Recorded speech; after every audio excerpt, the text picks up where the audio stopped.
Dünyanın en büyük kahvecisi. Nasıl 84 ülkede 35 binden fazla şubeye ve yılda milyarlarca dolar kar eden bir şirkete dönüştü. Ufak bir kahve çekirdeğinden dünyanın tepesine uzanan bu başarı hikayemize hoş geldiniz. Gelin birlikte Starbucks'ın inanılmaz başarı hikayesine bir göz atalım. Unutmadan, videoya geçmeden önce kanalımıza abone olup bildirimleri açarak yeni gelecek videolardan haberdar olabilirsiniz. Ayrıca kanala beğeni ve yorum yaparak hem beni mutlu edersiniz hem de kanalımızın büyümesine yardımcı olursunuz. Şimdi videomuza geçelim. Starbucks, İngilizce öğretmeni Jerry Baldwin, tarih öğretmeni Zave Siegel ve yazar olan Gordon Bowker, her zaman gittikleri kafe olan Peet's'te kahvelerini yudumlarken "Neden biz de bu işi yapmıyoruz? Neden insanlara hizmet ederek para kazanmıyoruz?" diye kendi aralarında konuşurlarken yakın arkadaşları olan Alfred Peet'in bu işi nedenli zevkle yaptığını göz önünde bulundurarak kendi aralarında orada ilk adımı atarlar. Daha ortada ne bir dükkan ne de para varken iş yerinin ismini düşünmeye başlarlar. Gordon, Moby Dick romanında gemi adı olan Piglet ismindeki geminin adını söylese de arkadaşları pek buna sıcak bakmadılar. Araştırmalar devam ederken Starbow ismi dikkatlerini çeker. Bu isim yakınlarda bulunan maden ocaklarının ismiydi. İsim türetirlerken yine Gordon araya girerek Starbucks ismini ortaya atar ve bu isim çok sevilir. Bu isim Moby Dick romanındaki tayfalardan birinin adına ithafen Starbucks ismi olarak ortaya çıkmıştır. Sonuçta şirketin kurulduğu yer deniz kenarındaydı ve kahve çekirdekleri de deniz yoluyla gelmekteydi. Bu onlar için mantıklı bir seçimdi. İsmi bulduğumuza göre şimdi geriye ne kalmış olabilir? Tabii ki de para. Para bu denklemdeki en önemli noktaydı. Üç arkadaş ceplerindeki bütün parayı ortaya koysalar da lazım olan paranın yanına bile yaklaşamamıştı. Bu yüzden borç alarak Starbucks'ı zor olsa da açarlar. İlk kahvelerini 30 Mart 1971 yılında satarak ticaret hayatına merhaba derler. Satışlar gayet güzel giderken bir logoya ihtiyaçları olduğunu düşünürler. Denizcilikle ilgili bir kitaptan ismini alan Starbucks, logosunu da denizcilik terimlerinden almalıydı. Uzun araştırmalar sonucunda deniz kızında karar verirler. Bu deniz kızı logosunun altında birçok mana yattığını söyleyen komplo teorisyenleri olsa da deniz kızı, namı diğer Siren, nereden bakarsanız bakın sonuç olarak mitolojik bir varlık ve denizde yaşıyor. Bundan daha iyi bir logo bulunamazdı. Kendi aralarında münakaşaya girseler de bu logo seçilmişti. Her şey tamamdı. İsimleri bulunmuş, logoları yapılmış, satışlar da istedikleri gibi gayet güzel şekilde ilerliyordu. Şirket satışları gün geçtikçe büyürken aradan neredeyse 10 yıl kadar geçmişti. Bu 10 yıl içerisinde sadece 4 şubeye ulaşmıştı. İş yerindeki malzemelerin hem eskidiğini hem de mevcut müşterilere hizmet etmekte yavaş ve az kaldığını düşünerek hem geliştirmelerde bulunmak hem de makineleri çoğaltmak adına iş yerine yeni makineler sipariş ederler. Tabii bu sipariş herkesin dikkatini çeker.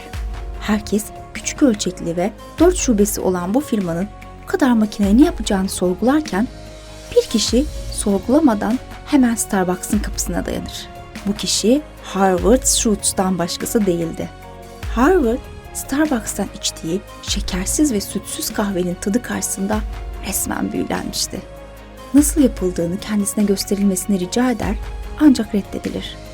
Howard reddedilme karşısında bir şey yapamasa da içtiği bu kahvenin hem kavruluşunun hem de yapılış şeklinin çok farklı olduğunu çoktan anlamıştı.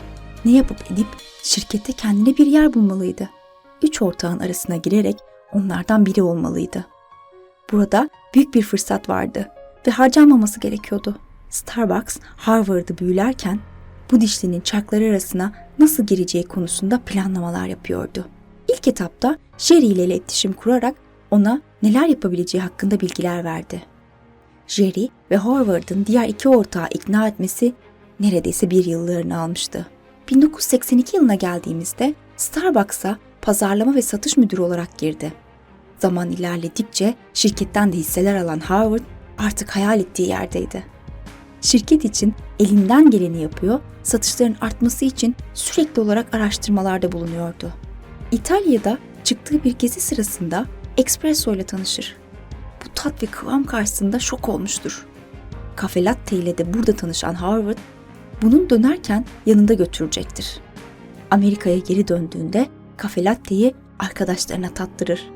Tadını beğenmelerine karşın hiçbiri menüde dolmasını istemezler. Beklediği desteği göremeyen Harvard, tepkiler karşısında çok şaşırmıştı. Beğenmişlerdi ama menüde olmasını istemiyorlardı. Bunda yeni bir oluşuma girmelerinin büyük bir etkisi vardı. Çünkü yıllardır rakipleri olan Peet's Coffee and Tea'yi satın almayı planlıyorlardı. Ve sonunda giderleri mali sıkıntıya düşme pahasına da olsa Peet's Coffee and Tea'yi satın alırlar. Bu satın alma birçok problemi de beraberinde getirmişti. İki firmanın birleşmesini Starbucks çalışanları istemiyorlardı. Çalışma düzenleri bozulmuş, kazandıkları para ve ikramiyeler azalmıştı. Şirket çalışanlarıyla yönetimin arası çok fazla açılmıştı. Bu durumda ister istemez satışlara etki ediyordu. Personellerle yönetimin arası bozulurken Harvard yönetime yeni açılan şubede espresso fikrini denemesi için ona bir alan vermeleri konusunda ikna etti. Harvard kurduğu sistem karşısında çok güzel başarılar elde eder. Ancak düşünce yapısı olarak diğer ortaklar aynı şeyi düşünmemektedir. Onlar self-servis modelinden ziyade ayağa hizmet modelini baz alıyorlardı. Harvard bu fikir ayrılığı yüzünden ayrılmaya karar verir. Ve ayrılmadan önce çok fazla kişiyle fikir alışverişi yapar. Herkes onun Starbucks'tan ayrılmaması gerektiğini söyler. Fakat bir kere fikir ayrılığına düşmüşlerdir. Harvard'ın hayalleri ve büyük planları vardır. Maalesef Starbucks ve yönetimi bu fikirlere destek olmuyor, ayak uydurmuyordu. Harvard'a göre tek bir yol vardı. Bu da ayrılmak. Yönetimle görüşerek ayrılık kararını bildirir.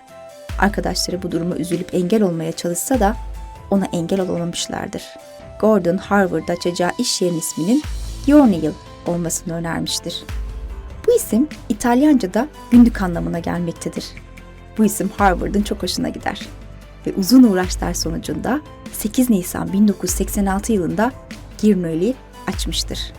İnsanlar Girno'ya gelip espresso temelli kahveleri alıp zevkle içiyorlardı. Girno'yu tarafından işler gayet güzel giderken Starbucks cephesinde maalesef işler pek iyi gitmiyordu.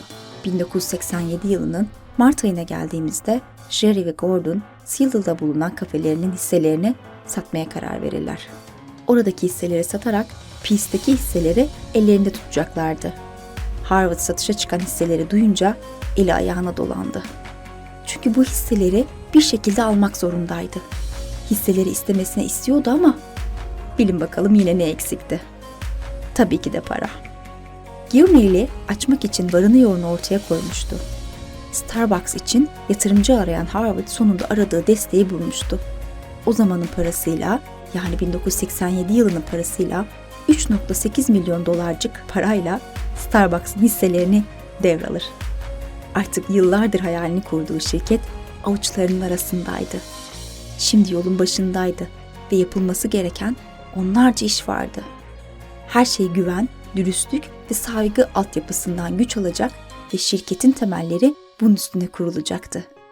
İki şirketi birleştirerek tek şirket haline getirir. İlk etaptaki amaç belliydi. Seattle'ın dışına çıkıp yeni şubeler açarak yeni lokasyonlara erişmek. 1989 yılına geldiğimizde de 46 şube açılır. Starbucks, kalitesi ve artan popülaritesi karşısında yeni şubeler açmaya devam eder. 1992 yılına geldiğimizde şube sayısı 135'e çıkmıştır.